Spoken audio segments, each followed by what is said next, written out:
Welcome back to the 3-part series of my hair cutting tutorial on super thick hair. Now this is the part 2, so the hair will now be dry. Part 1 was on wet hair and we actually razor cut the hair prior. So if you want to see that, you can click the link to that. I'll put it in the description.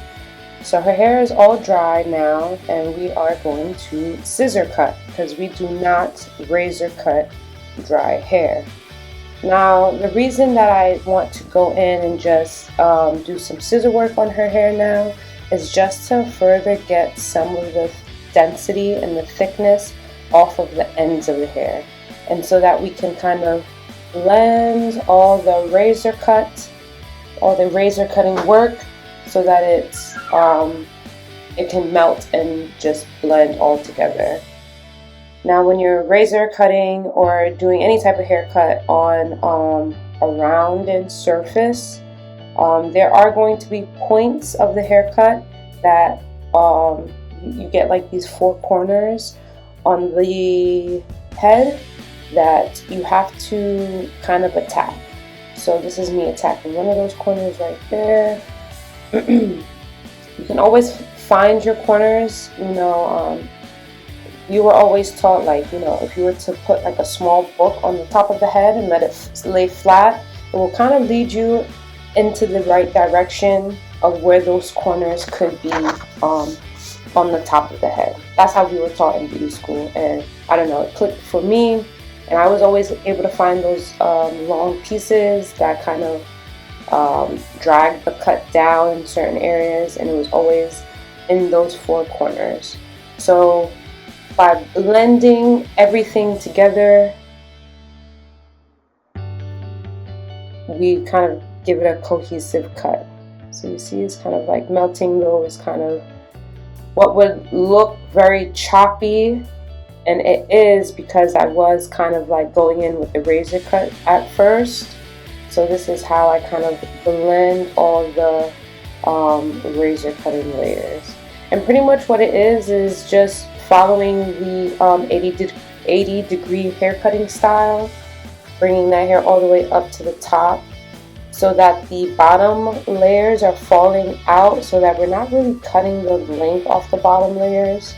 We're just anything that's hanging out or is just a little too long or feels out of place.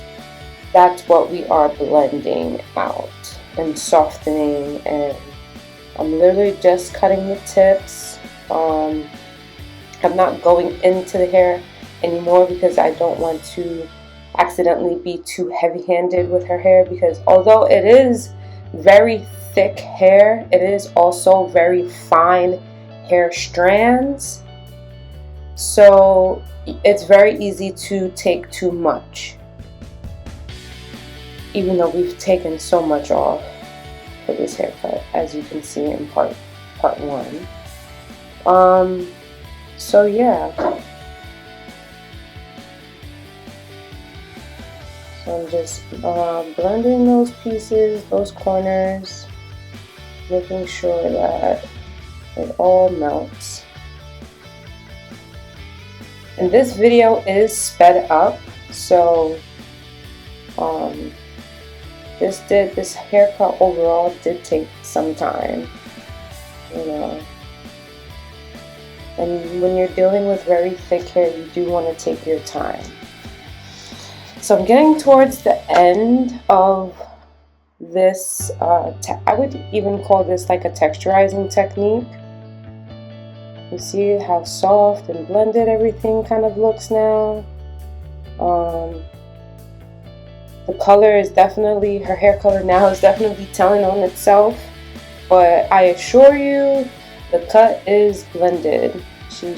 Because we've just cut into a past color and she's overdue for color, we're seeing lots of like dark and light pieces. So I am just sectioning her hair now because we smoothed everything, we blended everything, and I'm just sectioning her to be styled. So for the dry cutting portion, you don't need anything. You don't want to spray any product in the hair.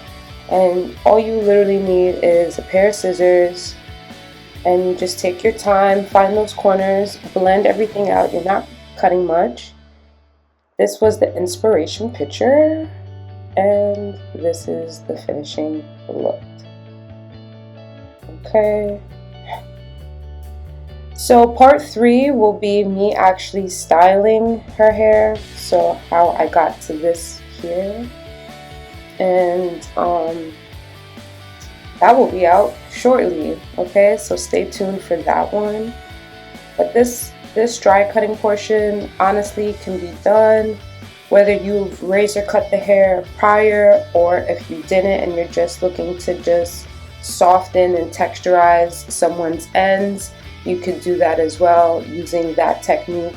So that's why I wanted to split these into 3, because you can use them separately depending on what you are going for. So that's why I wanted to break up the original first long video into this 3-part video. And you know, if you find interest in the beginning part or this part or the styling part, you can go and click that. Okay, so I made it nice and user friendly for you all. My name is Hail. Like, comment, subscribe. Please share if you found this to be helpful. I appreciate it. Much love. Blessing to you all. I hope you learned something new.